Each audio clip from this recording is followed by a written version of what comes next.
I didn't really have the spoons to come up with a cute intro to this one, so welcome to DrawingBunz. I thought that would be appropriate to say, given the title. Yeah, that's appropriate.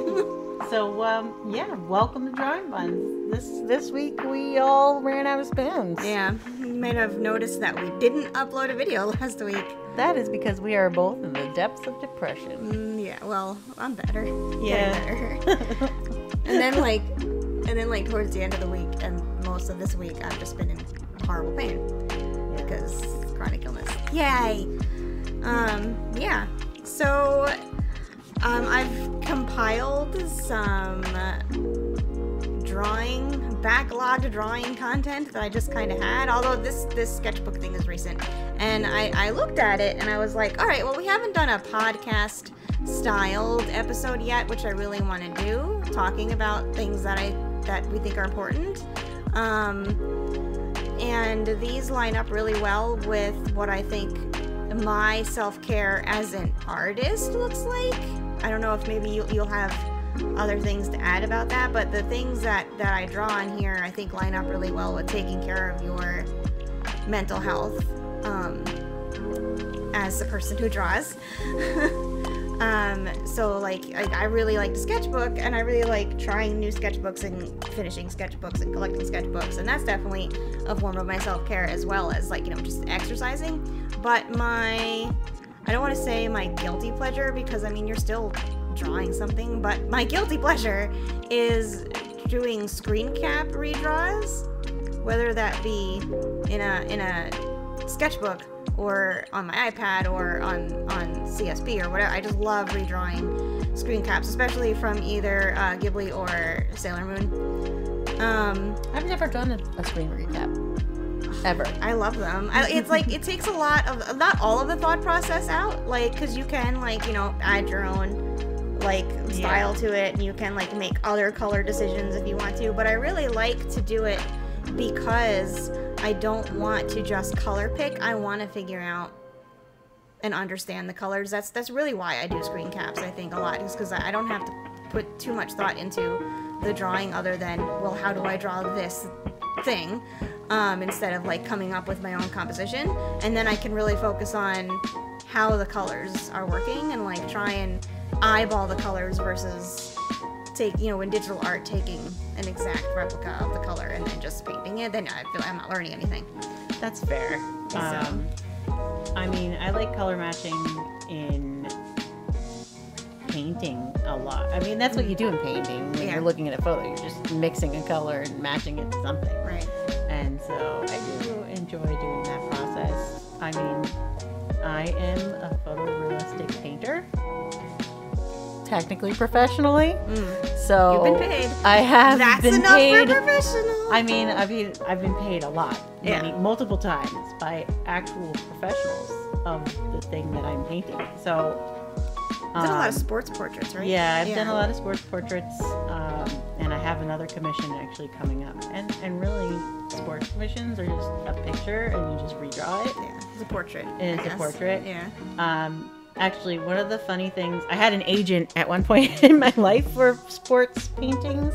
And I did not know that. Yeah, I had an agent, and they took me to a bunch of, like, signings and things to meet people, meet and greets, and I don't know. It was a weird time in my professional art life. We went to New York to the Javits Center, and anyway, regardless of that, one of the funniest things I think he's ever told me is that somebody complained that there was, like, a piece, one of the art pieces that I did of this player had a spot in the painting that it was blurry. Like, it looked blurry in the painting. Okay. And so that's a weird... they complained about it. Right. And then the guy, my agent, looked back at the picture that I referenced, and the picture was a blurry spot. Right there. Yeah. And I just did what you copy and pasted literally what like, I saw mentally, and I just that's what I do. I just look at something and recreate it. I mean, that makes depth anyway. What do you? I feel like that's a weird complaint. I guess it blurred out the number on the sleeve of the jersey, and so they're that was really important then, specific right. about their numbers. They want them to show their numbers. Right, that makes sense. Yeah. So I actually ended up going back and repainting the section and made up what it would look like if it wasn't blurry. Okay. And put it in regular, but I feel like, I mean, correct me if I'm wrong, but that kind of like place that you went professionally for a while sounds like it would be really draining. it was. And I didn't really like the things that I was making. Yeah, like that was my problem at my last job in a graphic design office. Was I'm not enjoying any of this. Yeah, like you can do it. Yeah, but capable. You don't want to do it. I've been having that problem, and I'm really blessed to I'm still backed up on emo commissions after I hurt my arm, and now that I can do it again, sometimes emotes. Emotes, they're very good income because people like your work and they want you, and and it's not the hardest thing to draw, but it is also not enjoyable most of the time to draw. I'm sure there's other people who do emotes and they love it and they think it's great, but for me it's just it's they can be cute, and I love seeing my work on people's channels on Twitch and knowing, hey, I'm the artist of those emotes, but I don't find joy in it. It's a little bit it's not soul crushing like designing and making patches was in my job, but it's not my favorite thing to do. And since kind of coming back to being able to draw, since my arm has healed, I'm still backed up because I'm just not doing it because I feel like, wow, I don't have it in me to force myself to do the thing I don't. Not even just don't enjoy. I can draw things I don't enjoy, but something that sometimes hurts. And that's a thing. That's a big point. Sometimes you are capable of doing these commissions. You just don't have the spoons to do them at that point in time. Luckily, just about everybody that has commissioned me are people who I've worked for before, and they're not in a rush, and they're like, I want your quality. I don't want you to just pump it out for me. Yeah, that's really good. And then you don't always get that. Yeah, and the other person who commissioned me is a friend, so she's totally chill about it. So I feel really lucky about it. But I still feel bad because I feel like I managed to have these repeat clients because I've always delivered good and usually on time stuff. I definitely don't want to give the impression to possible agents that I don't work on time, because I do. The only reason I am allowing myself to take this break is because they are allowing me to take this break. If someone was like, I need this by Tuesday, I would just have to kick my own butt and do it. Do it by Tuesday. Yeah. And that's fair too. Yeah. That's art. A lot of the time, if you give me a due date, I will be fine because I'll get it done by that due date. But if you just give me hey, do this thing a reasonable for me due date eventually, too, yeah, then I'm just like, oh, all right, just push that one back. Back. And I mean, my ADHD probably works better if you say, here is the time frame. Yeah. In fact, exactly. I put pressure on myself, And we have a con coming up that we're doing. Woefully unprepared. And it's 14 days away now. Con, so I'm not No, it's only a day con. It's an easy one. It's very small. We're kind of just getting back into I wouldn't want to get into a big con right now. No. It's still too dangerous. Well, a bunch of the big cons that I normally would do have canceled this year again. That's probably good. A video game con looks like they're gonna do a day thing. Oh, cool. So I might do that one, but anyway, regardless, conventions are a lot of energy zap too. Conventions are a big energy zap. You got to talk to a lot of people. But what I was gonna say is now that I know there's a countdown going on. Yeah. I last night I got myself 2 days ago, and I think we went, oh crap. Yeah, I got myself together enough spoons to do a bunch of sticker printouts yesterday. I printed 6 pages of stickers for one sticker. That's a lot of stickers. Yeah. Well, it was your big seller, right? That's why. Yeah. My paintings are my big seller. Oh, I can. I gotta tell you, dope got this spoons for the paintings. Oh no, that's fair. Because that's like you pump out one and then that's one. It's not like here's the digital illustration I did that I can have 20 prints of now. Yeah. And I don't feel as bad about it because this con I know is a lot of younger crowd that don't have the money to pay for the paintings that I make anyway. Yeah. So I don't feel that bad about not going back into my paintings. And they were just spray painting silhouette things. Oh yeah, I have seen those. Those are pretty cool. Yeah, people like them. I sell them. It's just too much right now. It's soul crushing. Yeah, no. There's certain things that like I think. Because it's gonna, your mileage is gonna vary, right, depending on the artist. But like, there's some things where you're like, hey, this type of art has soul in it, therefore it brings me joy. Yes. And this type of art is soulless and therefore crushes my soul. Yeah. You know, it's how I have run myself aground on fan art because it was at one time really. Enjoyable for me, and then I started selling it, and then that's all people want, and you're like, but look at these really cool things that I spent a long time on that I painted that are my own things, and nobody wants those things. Yeah. So. At least you're like, see, I appreciate that you've said I have run aground on it, and like I am done doing it for a while, because a lot of artists, I get really peeved at this. A lot of artists will sort of like, all right, everybody picture me flipping my hair. Ugh. Yeah. I don't draw fan art because, you know, blah, blah, blah. And you should look at my work anyway. And my work, and like, you know, thank you for not taking that way of explaining. And that's not really my route, though. Yeah. Like, I really do enjoy drawing fan art. Yeah.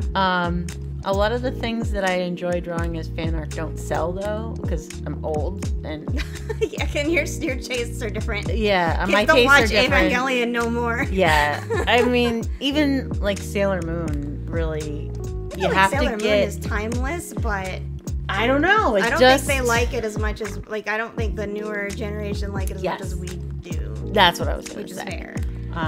And even though Crystal is out now and it's a little bit better, it's just, I really want to draw it, but it doesn't sell, so I don't. Right. No, that's fair. Sometimes I think sometimes fan art will sell depending on where you go, and that's why you kind of have to. That's one of my big arguments for why artists should draw fan art. But my biggest one is, do you like it? Is that what you want to draw? Then freaking do it, you know? Like, but I have kind of run recently into I've always been very pro fan art until recently. It's gonna come up on screen. I did a fan art of Iron Mouse, and all the comments on it. Well, not the comments, but like, you know, all the retweets and the support have been great. But I'm kind of like, thanks for noticing the Iron Mouse piece and not like, you know, my other dozens of pieces. Yeah. And then the past couple times I've done some Ghibli redraws, all the comments have been, I love this movie, or I love Studio Ghibli, or like the colors in this movie, or so, and nothing has no conversations about the thing that I just spent a couple hours on, you know. And I can see where that would get frustrating when you run into that. I've never run into that before. Usually like the comments or whatever have been about the piece itself and not the enjoyment they have of the show, you know what I mean? So I felt like a little miffed. I will tell you, today I was watching a TikTok live of someone drawing while watching Howl's Moving Castle, and the comments in the live chat every 2 seconds, what's this movie? What are you watching? What is this? Who is, oh, he's really hot. And I'm like, have you never watched Howl's Moving Castle? Wow.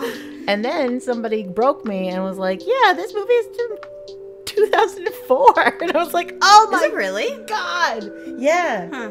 Oh, we old. Like, it took me, I did not see Howl's Moving Castle when it came out. Like, it took me a good long time to. Yeah, I think I also did. Yeah, that one kind of dropped past my radar, and I didn't really notice that. I don't remember when I first watched it, but I know that's my favorite. That's my top. I keep forgetting that one exists. So that's probably my third favorite, because my top two are definitely Ponyo and Spirited Away. But yeah, about self-care and artistic mental health. We got sidetracked. Let's get back on topic. We have a lot of time. This is a 22-minute long video. There's only 7 minutes left. Weird. Yeah, so I think that, like, you know, I feel like there's a lot of videos and podcasts that talk about artistic burnout in particular. Like, not even just my general mental health is not great, or my general, like, physical health is not great right now, so I can't draw so much as, like, I've been doing this so much, which is basically what happened to me at my last job. Was like, I've been doing this one thing so much that I would get so burnt out on it that I couldn't come home and do my own. I couldn't work on my own portfolio. Yeah. I couldn't work on anything that was fun, even on weekends. You know, I couldn't do it. And it was funny because I sat next to this lady who was doing it for 25 years, and there was a point where she was saying, like, she really wanted to retire because she just didn't want to do it anymore. And I sat there almost a year under my belt thinking, what? I don't want to do it anymore, and I haven't been here a year. I don't want to do this anymore. I hated it very quickly, unfortunately. I mean, that's a lot of things when you force yourself to do something that you enjoy. You kind of work yourself on it. I was also very excited to get an opportunity like that I did a lot of work faster than I should have, and gave them this impression that I normally worked at that pace, and I think that burnt me out very quickly too, because I wanted to be really impressive, or like I wanted them to really, like, you know, think I was worth keeping around and stuff, you know. And then in hindsight now, it A, wasn't a good job, and 2, underpaid me drastically. Yeah, they should have, like, been paying me twice what they were paying me, now that I understand what they were making and what I was doing. But yeah, I don't know, I who is this little guy? So, Iron Mouse has a like very specific sort of lore, and they just reintroduced they introduced a new VTuber who everybody knows who he actually is, but we all pretend like we don't know who he actually is. And he's called Jobii, and that is his, like, underpowered demonic form, except for when he's got his actual powers, he looks like a person. But I thought he was so cute as his little Batwing guy, so... Gotcha. Yeah. Sorry, distracted. Yeah. So yeah, I don't really know much about what to say for burnout when, like, you know, whatever is your own personal self-care. But when I feel like, personally, when it comes to my self-care as an artist who wants to continue doing art despite burnout or despite being depressed or whatever it is that I'm going through, I find these things that aren't going to take as much effort or as much energy to fulfill me. And then I'm able to do something, which is the piece that I'm ending with, which is working on my portfolio. And then, like, it kind of, like, gets me back into the swing of the quote-unquote responsible work, you know? Yeah, the things that you need to do. Yeah, to continue. And, like, this is the witch. Yes, this is that witch one that you like. I really want to beef up my portfolio this year, and beef up my website in general. So, yeah. I figured that meant... I feel like, because, you know, looking at what's currently on my portfolio, which is at jellybunz.com, by the way. Self-promotion. I felt a lot like my scenery was kind of there. Like, there was characters, but there wasn't enough going on. And I want more storytelling, and I want more items within the illustration to give it more, like, context. Ew, backgrounds. Ew. I don't mind backgrounds so much. No, the only part, I hate it. The thing that I don't like about backgrounds is when they are two things that are big on my hate is, like, if they are too much architecture, or too much lighting that must be done. Yeah. But like I said, I'm reading a book on like color and light, and hoping that I can up my game on that at the very least. But I'm pretty happy with how this book came out. It has my very signature rats helping the main character. I don't know why. I always stick little mice or rats in scenes. I like doing that. I feel like they add some kind of Disney-esque charm, you know, like little mouse friends, or, you know. I love them. I think they're really cute in all your pictures, and they kind of tie everybody together. Yeah, which is nice. There's a friendliness that they bring to the scene. Totally. Yeah. But yeah, I think when I compiled these 3 time lapses, I did it in this specific order to sort of show what I do anyway to sort of take care of myself as an artist with mental health, as opposed to just a human with mental health that I have to maintain, you know, because you gotta keep working, you know. I definitely last week when we didn't put out a video, I spent all week on the couch over hyper focusing on Animal Crossing and trying not to be asleep or in pain or nauseous all week. So yeah, you were down a lot. I was down and out. I mean, I just got out of an accident. I've got some brain damage that's going on, and so I just couldn't do art. That's fair. I feel like brain damage is definitely one on the at least the top 5 reasons I can't art today. The fact, you know, and traumatic brain damage. I feel like, you know, and like lately too, it's interesting now that I think you're physically, as far as your knee healing and everything getting better, I can see the effects of of the brain trauma, and it's like, oh no. But you know, it's definitely nothing life threatening, but it still makes me feel like, how can I help? You know, I just, you know, and I feel I put myself down a lot because I'm like, wow, I haven't gotten up and. You almost died. I think you're allowed to not get up for so I didn't do any art. I also ignored doing my journal entries for last month. And I'm gonna come back to that. I promise everybody. I'm gonna do more of my journal entries. Yeah. Basically, we're sorry for missing last week. Or last month. Stuff got hard. Yeah.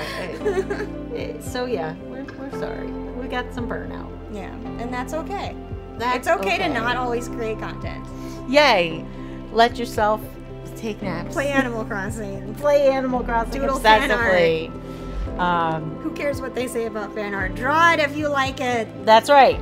Or don't. Or don't. You know? If you don't like it. Don't complain about it to other people in a way that is mean. Yeah. You know. Sorry, that's just such a big pet peeve of mine. I'm sorry. People I get really mean about it. People are very mean about it. It brings me joy. This sparks joy. Exactly. Doing this with you sparks joy, though. So I'm glad we do this. I like doing this. But yeah, thank you for joining us. Hopefully, we'll see you next week. Bye. Bye.